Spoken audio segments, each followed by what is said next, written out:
Ladies and gentlemen, welcome to the first elimination match between DIANFENGYAOGUAI and CG. None has been able to get a victory. So from this point forward, it's all or nothing. Welcome to the Line of Dawn. Here we go, folks. Elimination match. High stakes here in this matchup. Let's take a look at the emblems. So far, pretty normal. Nothing too crazy on the right. Yeah, everyone just going for the standard here in this game. Also should be the fighter emblem for the Claude. We've seen how broken that is, but Lung is actually doing quite a bit of damage there over to Amzik. Both regens popped in very early. Yeah, that's complete comfort though. Again, like I said, you know, especially for Lung to play this Mozcov, but against such a winning hero right now. Val's actually gonna burn the flicker already. DFYG going for the first blood, and they'll get it. Vel gets it on the Yuzhong here. That's something you would usually do on the Cho. Now on the Grok, way more difficult to do. No, honestly, you can do it on the Grok, but the way that you do it is you show your face, you slow down the jungle just a little bit, and then you just retreat. And you don't retreat towards the side lane, especially when the side lane is losing. You usually rotate towards the mid because there's a higher chance your jungler can back you up as well. But that's the thing though, right? In the mid lane as well, there was just no prio. So the timing, the decision was just off. DFYG taking a look at the emblems. Master Assassin for Lung, and it's actually the Festival of Blood for Amzik. We've seen a good mix of Master Assassin and Festival of Blood for Claude. It really depends on the matchup, and in this matchup particularly, Amzik feels like it's going to be really tough to out-trade a Mozcov, so he goes for Festival of Blood, will just regen and play the weak side of the map, although Lung has a very good freeze up top right now. Yeah, I really feel like their idea is to hold on balance. So low again. Whoa, nice response though. Super Ken getting checked actually, so he goes back. Valens looked a little dicey there for a second. U1 too could be in trouble. Gary goes in with a Phantom Execution, gets the flicker out from U1. So Gary dealing with Zed. Oh, U1, where's he gonna go? He's trying to escape. It looks like he'll actually be able to in between the turrets. Well, hey, it works. Don't knock it if it works, I guess. Down below. Oh no, here we go. This is the setup. Super Ken still at half health though. J3 in trouble. Shadow kill gonna be used. He has the backup. Super Ken gone. Vel gonna be next. What a turn of events for CG. They're going for Zed as well to get a third kill. It's a triple for Chiku.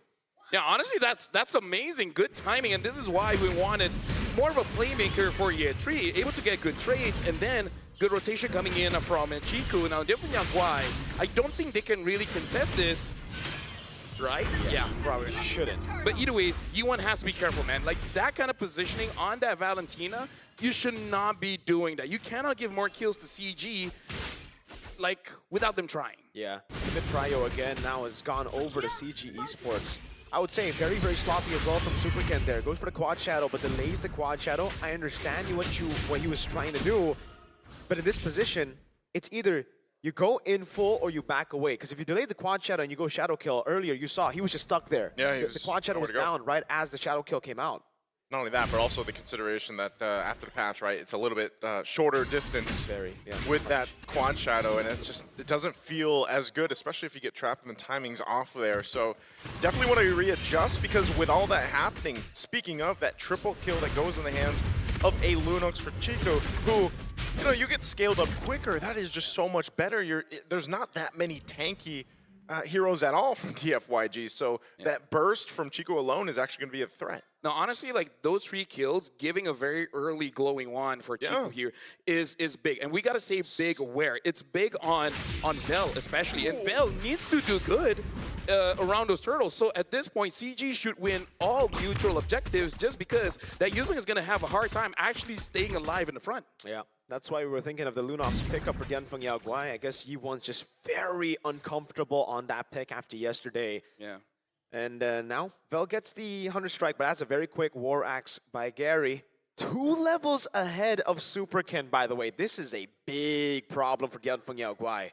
Yeah, and here's the thing, DIANFENGYAOGUAI, they look headless right now. They don't know what to do. All those rotations are kind of like hoping for something to be there. But every single time they arrive at a destination, they're like, wait, why are we here again?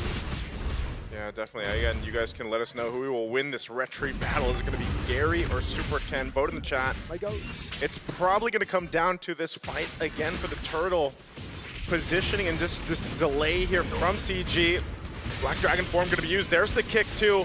all for Ye3. He's going to be fine, though. Oh, he still survives. They go for the setup anyway. Meanwhile, Turtle secured, a kill secured, and more. All for CG. 5-0 now for Chiku.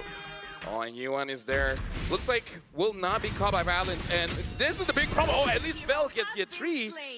But again, the big problem is the fact that Chiku is actually too far ahead. Because in terms of the goal difference, I believe that it's mostly on him. 1,200 difference. A difference when your team has a glowing one and opponent doesn't. Yep. 5-0, doing so much damage, providing the proper amounts of utility. Oh, Zed. Valence, he's just trying to cause some havoc here, trying to buy enough time to. Tanky enough, but gets away with the flicker. Oh, will still survive. Oh man, that's tough for DFYG. Yeah, and even the orange whip gets taken away by Gary. Nothing going in the way that DIANFENGYAOGUAI wanted to go. This is a horrible start for Super Ken. 3 levels down now, not on the orange buff, not a single kill on a Hayabusa that now needs to snowball. CG, I just want to say, LaFell, I never want to see Ye3 on a non-playmaking pick ever again. No, same. Any kind of pick that makes him feel very egoistic, that's the kind of play that he should have. Yep. And sorry to say, but this is very much mid-diff here. Oh, they're going to jump in. Super Ken just trying to clear that out safely under this turret. But yeah, this Ye3 on this Lapu Lapu. And so far, Lapu Lapu is going to be... Oh, Chiku popped the Brilliance. He's dead? He's going to be chased down. Yeah, actually, he's going to be able to set him up with the Petrify. Vel will get the shutdown. Super Ken might be able to go ahead and join this fight with Yi1, but they'll force Gary and Valens back. That's still a big kill for DFYG, at least for now. Yeah, that's a big shutdown there given over. The fact that the turtle is going to be up in 15 means that they will be able to utilize that gold a bit more. Vel also got a solo kill, so it really is Vel right now who's a big threat for CG eSports. They got to be very careful in the back line not to give these stacks over to Vel. Zed! Nice kid, Carry. Is he going to be able to get away from this? He has the mobility. He's fine on the Lancelot. Again, the Cho struggling to set things up here, and with this last turtle just going to go over to CG.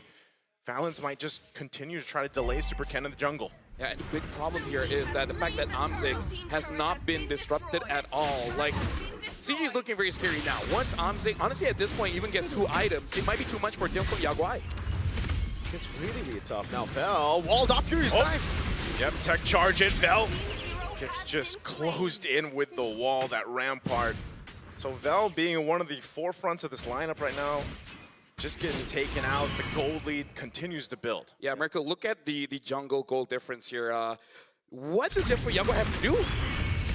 They just got to fight, I guess. Oh, Zed wants to go for the fight. The kick is through. Amzik going to be fine on the defense, but Zed all left alone, going to get chased down, collapsed on, and gone. We continue to see the Cho struggle. Yeah. What do they need to do? They just need to go for fights at this point. The lead has actually gone a bit too crazy here, out of control. And DIANFENGYAOGUAI, it's either they play it safe, farm up, which isn't really what the composition needs to do, or they look for fights where they're at a disadvantage. So it's a lose-lose until CG make a mistake. That's what DIANFENGYAOGUAI are hoping for. My biggest worry is that if DIANFENGYAOGUAI catches a mistake, do they have enough damage? No. Clearly not. I think Ye3 a couple of times has gone in, overcommitted a couple of times as well, but they just had no damage to punish. And again, it's also Valens. They try to chunk Valens down, they're unable to do so. And as long as it is just Valens in Ye3, no damage. If it is Chiku or Amzik, then yes, there will be enough damage to take him down.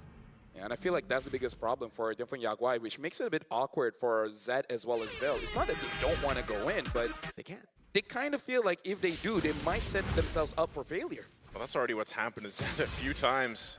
Looks like he might try to do it again. Pops the conceals. They're going to go for Valens, even using the flicker. Tech charges on the defense, and they're going to chase him. The Petrify, Super Ken on the chase. They're dealing with it, but Yi1 caught on the backside. Now Super Ken in trouble as well. The shadow kill won't save him as a double comes through for the A3. A bit of a desperation move there, especially kicking Valens. And like you said, not enough damage, and they were punished. I have no idea why they just keep going on Valens, right? Like, the definition of insanity is doing the same thing and expecting different results. And DIANFENGYAOGUAI are actually just insane there, right? They just keep on going for the same play over and over again, thinking it'll work this time around. Val trying to defend mid. There's no way he does that. Maybe they just don't like Valens. Maybe they don't like his face. Yeah, they took away his Cho, and now they try to kill him. But Valens is like, dude, I'm not on Cho this time. You can't do that. I've got a tech charge. I'm on Grok. I love Grok. You can't spell Grok without OK. Or Rock. Yeah. You guys covered it. Yeah. Okay. 3,000 gold. There's no lead. lose in Grok. There is not. There's no lose in year 3. But there is a lose on Lapu Lapu. Not when he's on the hands of year 3 though. Holy shielded mid. Oh, down. They're managing the waves really, really well. They're actually going to be slow pushing the side waves, pushing in mid. They are looking to go for a base turret with the First Lord. And honestly, they can. Gary's 4 levels ahead on the Lancelot. He can just go all the way. Sorry, at this point, DFYG has not done anything, man. No. I've not seen an attempt. Well, when they do, it ended pretty bad. The attempt are the conceals that you hear. That's about it. There's a kick. Zed's just going to kick gate 3.